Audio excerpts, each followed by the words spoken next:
Hey guys, I know it's been weeks since the game was launched, but I wanted to take more time to talk about The Sims 4. I know there's a bunch of reviews that came the first week, but I think you need more time to figure out how you feel about The Sims 4. You know, really explore the game and also let your feelings, you know, your highs and downs settle down and figure out what's really important. And more than a review, because it's a 15-year-long franchise, you know what The Sims is about, everybody knows what The Sims is about. Instead of a review, I just wanted to tell you whether you should buy the game or not. That's simple. And we're just gonna go through like key features the game has, features that the game doesn't, that other The Sims game have, and whether this is the game you should be buying or not. That's simple. So first, let's talk about gameplay. Oh, you're gonna eat that, huh? You're gonna eat it. I see. What? Nothing. Okay. Oh, I was just saying. What you're going to be doing most of your time is working with these new things called emotions. Sure, you have, you know, sleep and hunger and work and all that relationship. You all know that. The gameplay is all around emotions, and I am sure futures expansion pack, which I'm sure you will get, will be around emotions as well. Emotions make everything matter all of a sudden. Things that other Sims games didn't. Like, say, if you peed on yourself, it doesn't just get your hygiene low, which that was a hit on other Sim games. It actually makes the Sim embarrassed. And that is a huge change in the series. Having the right emotion can get you better performance at work.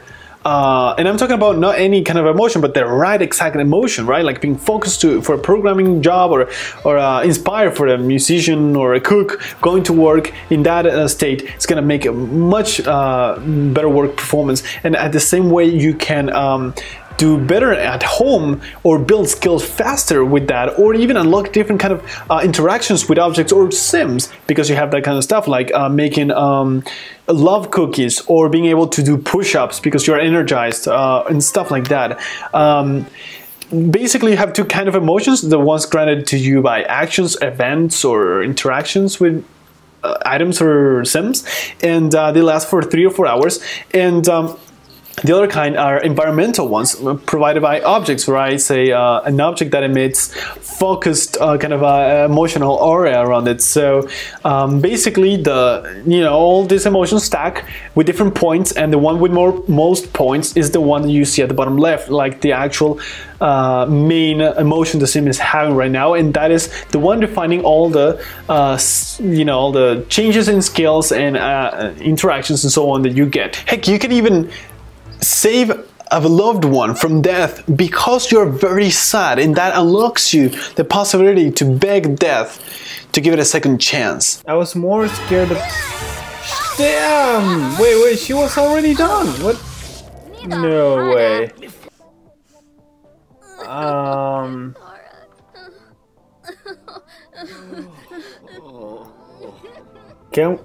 Can we stop this?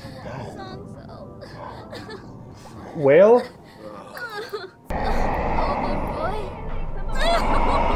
Come on, she was just trying to repair the... Yes?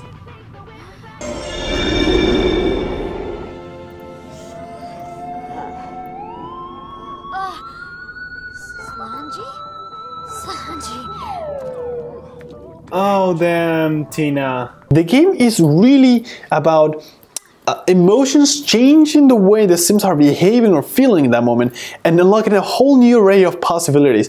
So it makes things matter all of a sudden, and that is a huge change, and that is what you're going to be playing with most of the time, if you may. Now, I must talk about the visuals and the audio. I mean, the game has not only like beautiful graphics, by the way, it went for more cartoonish style, which at the beginning I was really skeptical about. But to be honest, it suits the franchise perfectly. The Sims 3 for me fell in the uncanny valley, where things looked kind of human-like but not there yet, so it looked kind of weird. But that is for me, by the way. So you can see all those expressions in their faces and the way they talk and behave, and also the looks and the textures on objects as well. I mean, textures are beautiful. Together with the color selection, it's just beautiful, definitely. It's the most beautiful The Sims game I ever seen, and together with that, even the music is procedural. If you listen to it in the buy build mode, which is now 1, by the way, if you click on different categories, you're gonna get different kind of tracks playing for that song.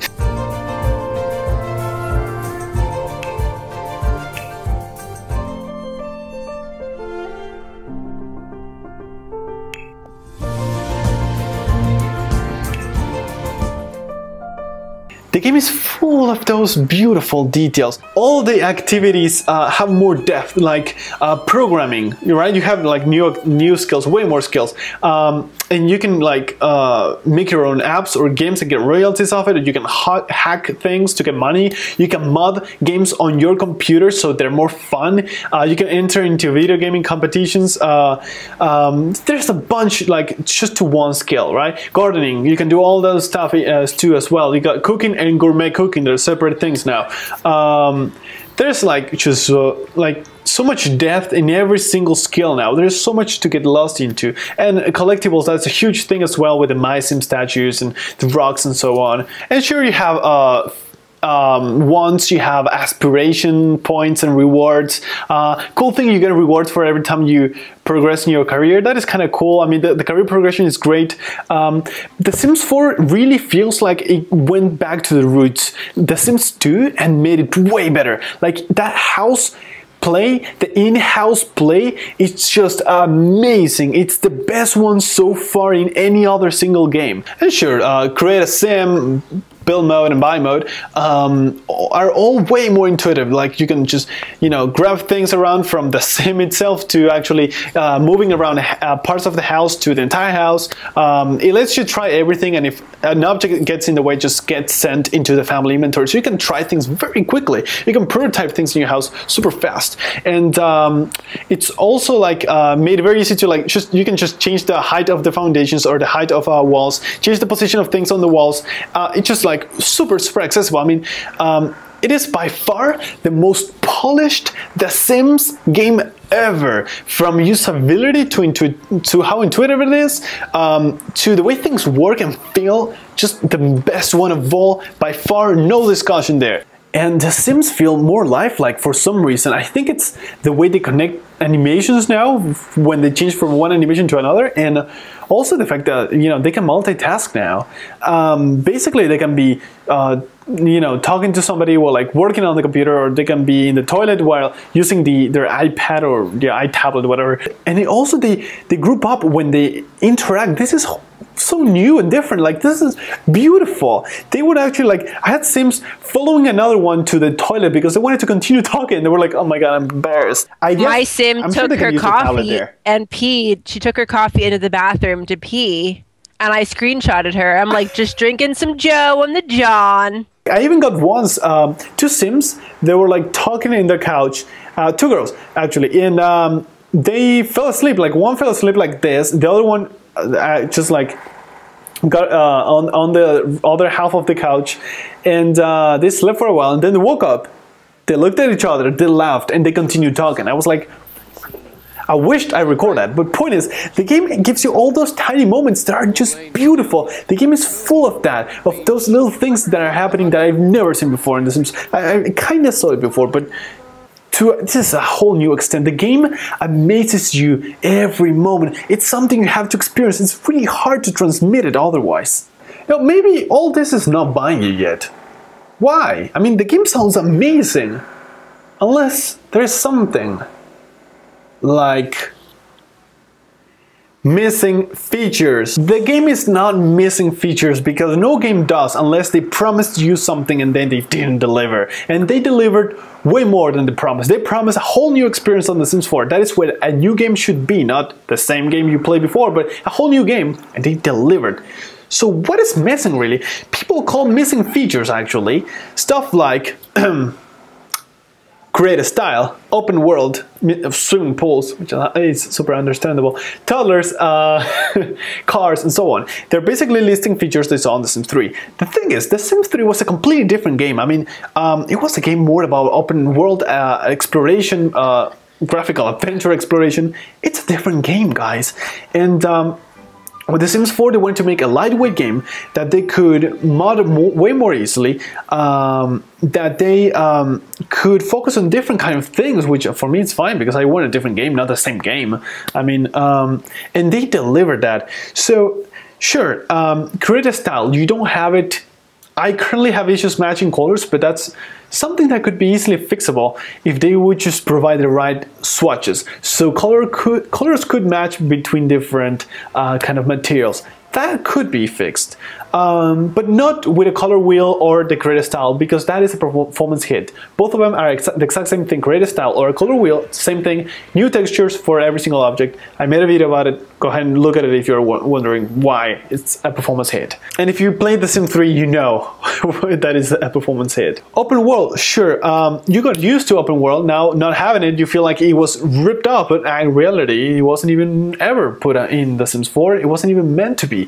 This open world is not part of the Sims series. The Sims is about dollhouse play. It's about building a house. It's about the slice of life experience, right? That every bit of thing that happens in life, and like all the things occurring there is really what The Sims is about. I mean, the game was originally called, The Sims 1, called House Tactics. You would have to build a house that was efficient enough for the people living in it, which you couldn't control back then, to get better at their work and make more money, so you could have more money to keep reinvesting in the house and make it better, and so on and so on. And then, you know, they made it so you could, you know, control them and so on, and The Sims was born. But that was the same concept that they took to The Sims 2, and now to The Sims 4. The Sims 3 is a different thing, actually, if you think about it. So you're comparing oranges with apple. The Sims 4 is meant to be a different experience than The Sims 3. And it's doing that super well. I'm not saying that The Sims 4 sucks because it doesn't have open world, or that The Sims 3 sucks because it doesn't have emotions or multitasking. They're different games with different emphasis of gameplay in different places, right? Sims 3, open world. Sims 4, emotions, multitasking, and all that kind of stuff. More in-house play. And for me, that is great because personally, that's what drew me into the series. So that made me feel like The Sims 4 is almost like a perfect game, and it only has one base game installation, that's it, no expansion packs. Sure, it doesn't have swimming pools. Sims always has swimming pools, or nor toddlers, but with this new way of Sims interacting with each other, the multitasking and so on, they're way more complex. So adding a whole new life stage or a whole new way to interact, say from a swimming pool, that is a lot more effort than just making a Sim walk in a swimming pool with a swimming animation instead of a walking animation. That's it, because that's usually how it worked, like it's saying in The Sims 1. They would need like a way better implementation for this in The Sims 4, and I hope they do eventually when they take their time to do it, but not on the base game. And I wouldn't say you just wait for those features to be in, because you don't need those features to experience what The Sims 4 is about. The Sims 4 totally demoralizes you to go into another lot. You get a loaded screen. It's short, but you get it. And Sims in your house, left in your house, right, that you didn't take with you, are still like progressing, but not as smart as if you would actually control them by hand. So if you're a control freak, every time you leave the house and you don't take everyone with you, you feel like, because they're doing stuff on their own, and yeah, you can tell them to work on certain skill, but it's not the same. If they had simulated that part, open world would have been going to another lot would have been so much better. But because it's not simulated, right? They don't have like dishes laying around because they cooked something. They don't do anything. They just like do statistical simulation. That's it. Then it feels cheap. That is the one thing I wish The Sims 4 had. Simulation for the household when you weren't in the household. That is something they really need to put in. Please, I beg you. Besides that, the game will give you so many surprises. It's the most polished The Sims experience you'll ever find, period. It goes back to the roots, so for me that was amazing. It looks beautiful. It sounds beautiful. So should you buy it or not? It really comes down to whether you can be without open world, and then just think of all the features that I mentioned you, all the amazingness of The Sims 4. Don't think about stuff like swimming pools and toddlers and maybe cars and stuff like that, or create a style even. That are stuff that you're not going to be doing 100% of the time. Open world that is a completely different gameplay. It's a completely different thing, and if you need it, you're not going to find it in The Sims 4. So that is probably a reason not to get it. But otherwise, if you can live without it and you rather play in the house, then maybe you should definitely try out The Sims 4. And every other single feature, it's something you may or may not do once in a while, but you're missing out on everything else that The Sims 4 has to offer that you've never experienced before. And if you just, focus on some random features that are missing, but they're not gameplay changing, you're just ruining The Sims for you, because The Sims will have different emphasis on each version, okay? So don't do this to yourself and really focus. Can I live without the open world? If so, do I love what The Sims 4 has to offer me, or at least like? That's all you need to try it out. And yes, that is all for now. If you need more, we have a bunch of Let's Plays from Fallon and I, and you can find her Twitch streams also. There's a bunch of links, or actually just one link, in the comment section below, but you can find our website with guides and how-tos on The Sims 4 in case you're wondering what the cheats are, how to do this or that. You can find them all in our website and some more as well. But yes, that is all. Don't forget to freaking like the video, man. I mean, come on, I work hard. And I never ask for a like. I mean, come on. And a subscription. If you're not subscribed, you should totally do that. I mean, the channel that talks sim. Why not? And I'll see you next time. Oh, this is the most satisfying thing ever. We are God in SimCity 4. Wow, that was loud.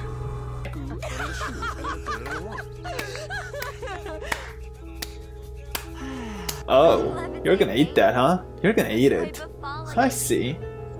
What? Nothing. Okay. And now she is tossing that salad with her... Stop sticking your finger in your ear! Alright, she's tossing the salad with her earwax. Welcome. You have them both coming out of your nose like this. I can't, I just can't. Oh, yeah. These road trips, man, are killing me. Anyway, let me know whenever we are recording. Hi, and welcome to another episode of Extended Play. I'm your host, this is Stuart, and that is a fancy sign. Thank you for watching, and I'll see you next time.